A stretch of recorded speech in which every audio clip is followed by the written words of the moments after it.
Thanks everyone for coming. Today's event is not run by us at all, it's run by our new president of the Politics Society, who have been chosen. They are Ali Fleur Jr. This is their first event and they'll be running the rest of them from next year when we won't be here. But we are having one last event which is next week, the Prime Minister's Questions, kind of a farewell final event. But as far as today's concerned, it's all them, they've planned everything. They've organised these esteemed guests to come to you, and Ali is hosting, so if you can welcome them in the field.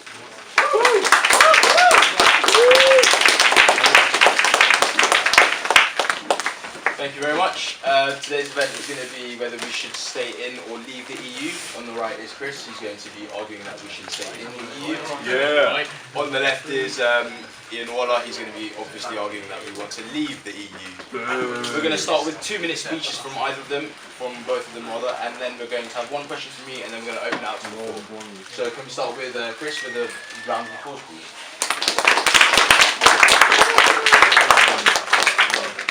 If you believe, like I do, that the United Kingdom should remain at the forefront of the world stage, leading the way forward in both business and diplomacy, and I assure you our place is still as a member of the European Union. Our country has always had an extremely profitable relationship with the European Union and has taken advantage of the free trade that membership brings. However, should we leave, we do not know how long it would take us to renegotiate a deal with the European Union. Eurosceptics such as my opponent have often cited Switzerland as an example of a country outside of the EU that still benefits from its trade policies, but often most forget that it took about 9 years for the first round of trade to actually be finalised with Switzerland between the EU, and it was just the first round, and it was even then still limited access to the $16 trillion a year single market. Furthermore, during this time, Britain would not be a member of the European Union, and 90% of our exports to the EU would face tariffs under the basic World Trade Organizational agreements. The Confederacy for British Interests, British Industries, the large lobbyist firm for British businesses, found that 70% of its members believe that exit would damage their access to the EU market, and 75% believe that foreign investment in the UK would fall. As well as this, 8% of EU trade is with the UK, whereas half of the UK's overall trade is with the EU, showing clearly that the latter, as in the EU, would be the dominant partner in negotiations. And you don't have to be a genius to work out that they would not be interested in offering us a fair deal after we have weakened and snubbed them by leaving. Furthermore, leaving the EU would be a huge detriment to our economy, not just for business profits, but for jobs as well. While there is a great deal of misconceptions and misleading statistics from figures such as Nigel Farage and Nick Clegg, I can assure you that a huge number of British jobs, counted in the millions, definitely in the millions, relies on our membership with the EU. And whilst Eurosceptics talk about British jobs being for British people, there would be little to no jobs available if we did leave the EU, due to the huge economic decline we would then suffer as a result. Now, my final point, before I pass on to my opponent, is I have talked about our place with the European Union, but we must also take into consideration our place on the global stage as a result of being a member of the European Union. The EU has a total budget 6 times as large as the UK, and a population 7 times. In international trade agreements with BRIC countries such as Brazil or China, the EU is a far mightier negotiator with 23% of global GDP in its membership, whereas the UK has 3.5%. And it's quite easy to see who would be able to be better at securing deals, as the EU has a much greater deal of clout in negotiations. We live in a hugely protectionist world, with tariffs and trade wars right across the globe. We should take solace in the fact that we are a member of such a powerful free trade union, not isolate ourselves from the few allies we have. Thank you very much.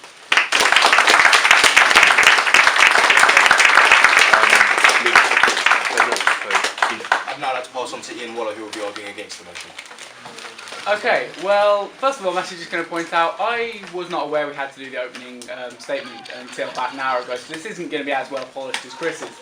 But my argument is fairly simple, and it's that realistically, a couple of things. One, Britain needs to regain some legislative power and stop being controlled by unelected bureaucrats from Belgium and the likes. I know you've heard this all before and you think it's just basic rhetoric that means nothing, but it is true.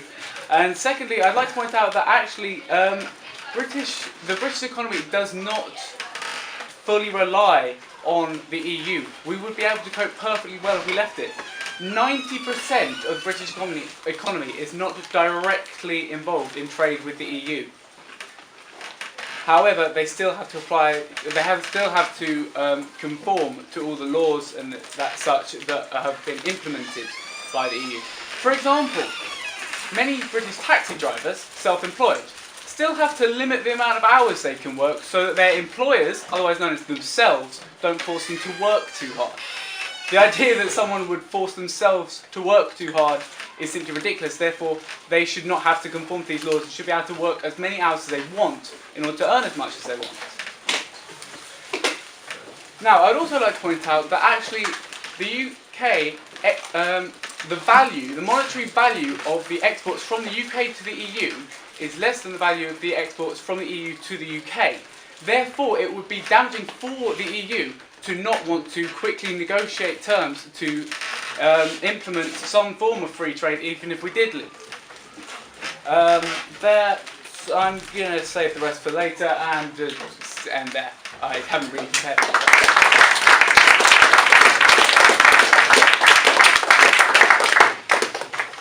Alright, so we're going to start with my question then. The question is quite short, quite sweet.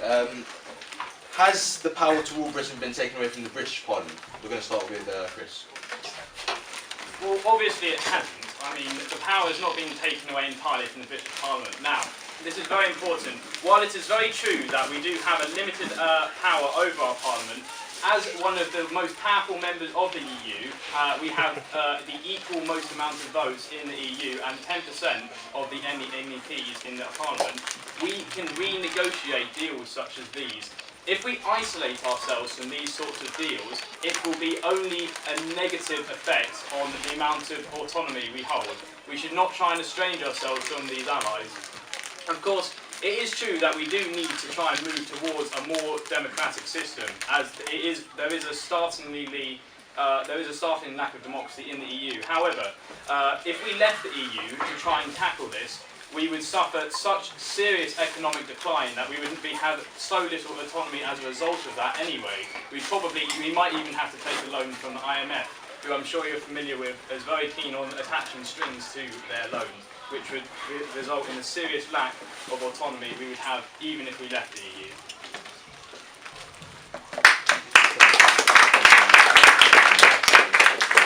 Passing on to Ian. Okay, well, I don't really agree with you at all there, Chris. Basically, one fundamental fact is over 50% of British laws are made by the EU. Do you know who said that? One of your Labour heroes, Gordon Brown, said that. What kind of democratic modern society can we call ourselves if half of our laws are made by, as you have just stated, an undemocratic union? Right, we're going to hand it over to the floor now. If I could, I just want to respond very quickly. I'd just like to point out, even if you are right in saying that over 50% of these laws, and it's irrelevant who said it, by the way, it doesn't matter if Gordon Brown said it or anyone else. But even if that is the case, it's the laws that matter that we need to worry about, and the most important laws in our country are decided by British Parliament. So you're saying that there are some laws that simply don't matter? Chris. You're saying that we can just do what we want on some things. We don't need to pay any attention to the rule book. We can just do as we please, as long as we're not going around killing people, raping people, any of the major things, then it's fine, is it? Okay, well, firstly, I'd just like to point out that that's a bit of an extreme example to use. I don't think that, that the EU would... That's a silly example. There are some laws that are quite insignificant, frankly. It is a fact. And when we get into the very specifics of things like, for example, agricultural farming and regulations on that, often you actually find that they actually keep Britain up to a very, or the United Kingdom up to a very high level of standards anyway, which I would definitely agree with. Some laws which are quite significant, of course, such as the Human Rights Convention, however, they should definitely be honoured. Rights attitudes. For example, I would not condone deporting someone to a country where they would then be executed. I would see that tantamount to murder in itself. And I'd just like to respond to one other point you made about taxis. They are such a one-off example. The use of the 40 hours a week regulation protects so many workers from being exploited. Now, I know that you're probably not the most sympathetic with workers, Ian, but it is important to remember that even if you have found some one-off self-employed example, we have to protect the interests of people who, frankly, can't speak up for themselves.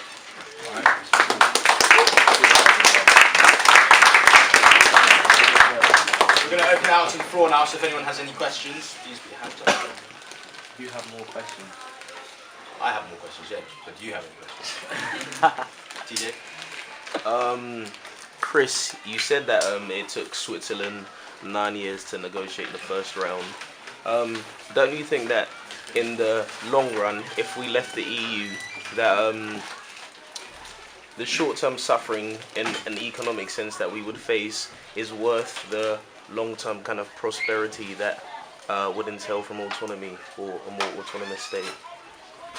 Well, while you're right, there definitely is a short, long-term argument. You have to remember that we can actually improve ourselves in the long term while remaining in the EU, from, as I said before, renegotiating as an example. You also have to take into account how incredibly damaging this, if we actually left the EU, the short term, although 9 years is certainly a very long time, and that was only the first round of agreements. And you also need to take into account that even now, Switzerland has a very limited autonomy as a result of the fact they're not part of the EU. They're still part of the Schengen area, which means they have to take almost all of the free movement and free movement of labour policies, which is one of the issues that seems to be one of the most objected about in regards to the EU. That's Ian, a lot of people have this misconception, or a conception, you can argue against it if you want, that the reason they don't have a job, and the reason they have limited restrictions is not to do with the economy or to the interest rates or anything like that, it's to do with us being in the EU. Do you share that worldview, and can you justify it with actual real life facts? Well, to some extent I do agree with that, in the sense that if we are fundamentally allowing as many people as we like from the EU to come into our country, that's going to mean that we keep getting an increased population which is disproportional to the increase in amounts of jobs, which means that there will be a shortage in jobs and a crisis for unemployment. So if we keep permitting more and more people to come into this country unregulated, unskilled, who take jobs that quite frankly anybody who wanted a job could do, it just makes no sense. I am completely for immigration of skilled workers with specific needs, with specific skills that this country needs. What I am against is people who come in who can take jobs that can and should be filled by people from this country. We should focus on getting everyone in this country employed first, and then we can bring in people to fill in the gaps. If I could just point out though, you do sort of, you miss the most important fact about the free movement of labour, which is the fact that we get very cheap labour from abroad, which is so economically beneficial. And a report recently by the government, I think it was around a month ago, which Theresa May actually tried to actually snuff out, actually pointed out as well that very few British jobs are taken from British workers as a result of an immigrant coming into the United Kingdom. Okay, well, you say about how they provide cheap labour, and that is true. However, there is no real reason why British people cannot provide the same labour at the same price. It is simply that British people have become lazy and have decided they would rather sit on benefits. But I think realistically that's probably a debate for another day, so I won't go into too much detail on that. We'll leave it at that. Junior? Considering when Britain first joined the EU, it wasn't really a political union, it was just a trade bloc with a group of countries in Europe. Do you think that now that the EU has changed and a lot of members have discussed that how they want to see reform, that the British people are owed a referendum on whether to leave or not? Is that directed at me or Ian? Sorry? Both of you. We have a referendum. Okay, well, I'll go first.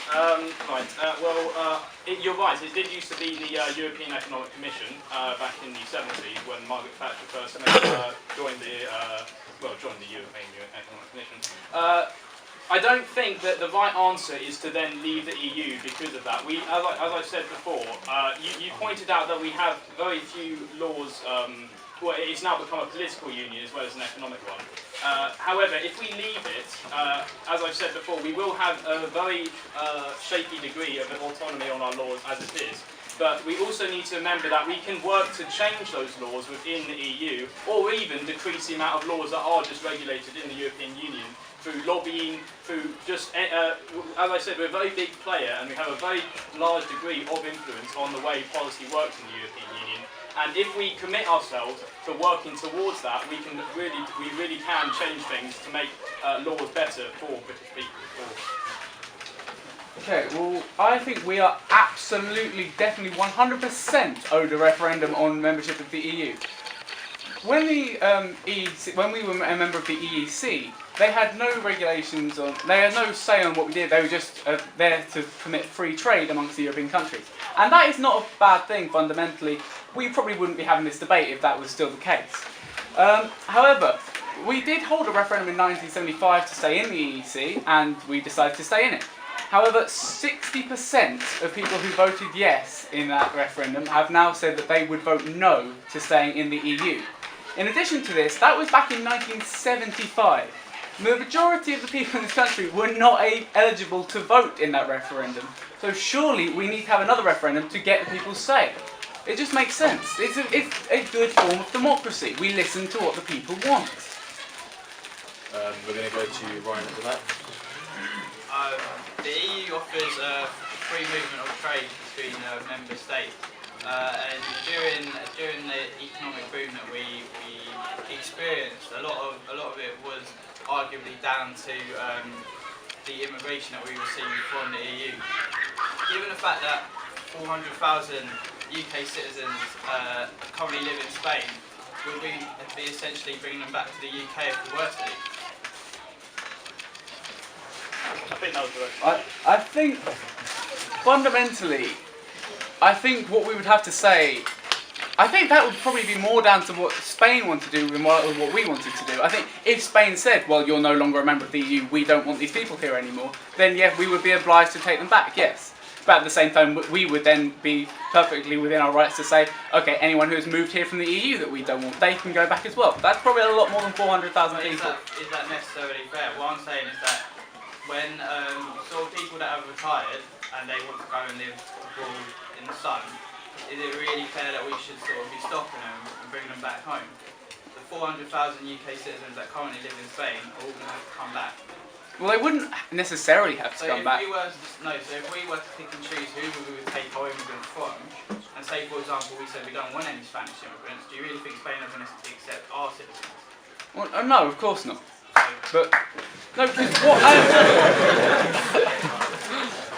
but I am not saying we should pick and choose our immigrants on their nationality. I'm saying we should pick and choose them on their skill base, and other countries should do the same thing. What skill do retired elderly people from Britain who want to go to Spain and live in the sun have then?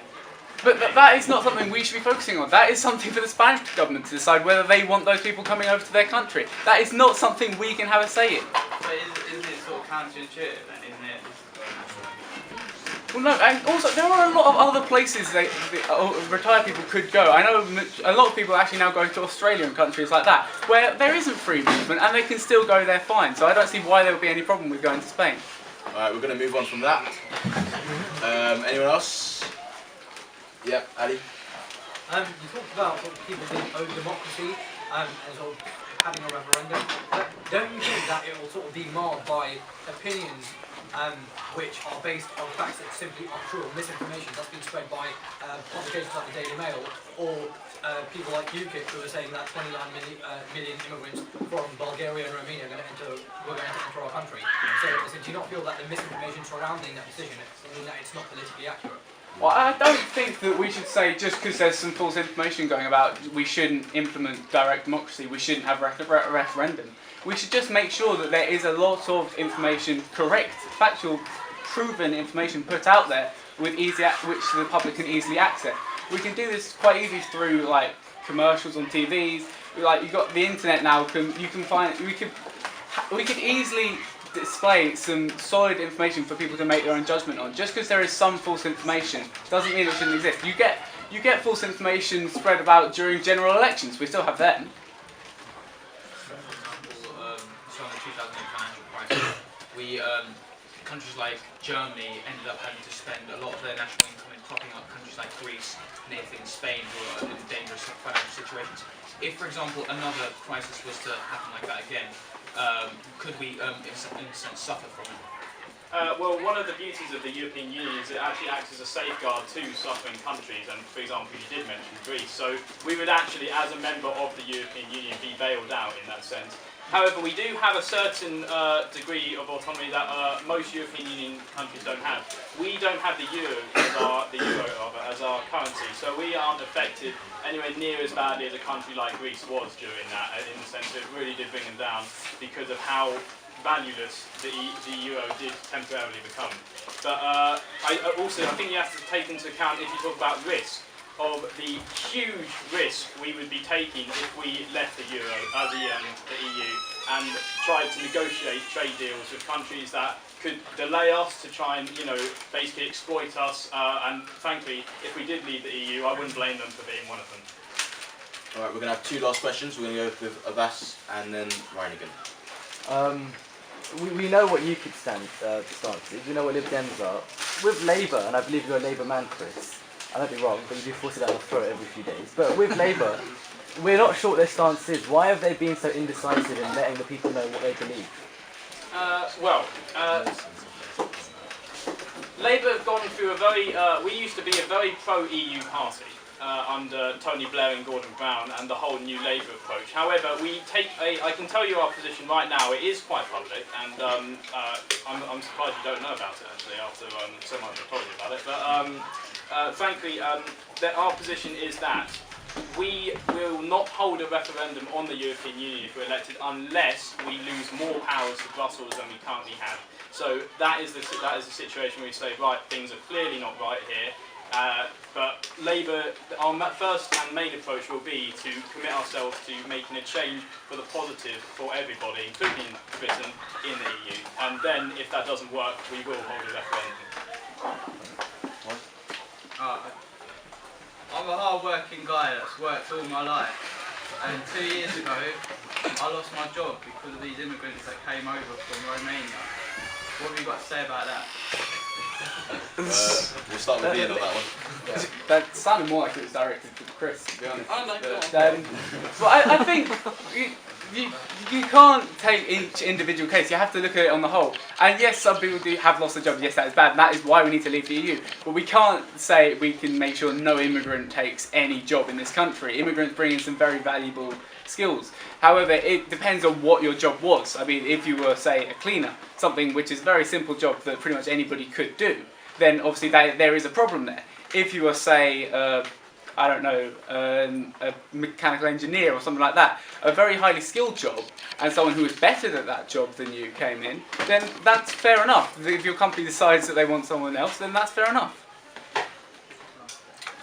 Yes, and my response would be quite similar to the last part of Ian's argument there. Frankly, the buck does stop with you, really. You can't blame the European Union on the fact that you are losing your job. That's just really trying to remove responsibility from yourself. The problem there is that, frankly, if you are replaced, as Ian said, by someone who is a better skilled worker or who will work for less, that is fundamentally them being more employable than you. And frankly, someone who is British, who had those same traits, could easily replace you as well. Fair enough. Yeah. All right. We're going to end with one last question, and then we're going to have a little vote. The state of the world has changed so much since we first joined the European Union.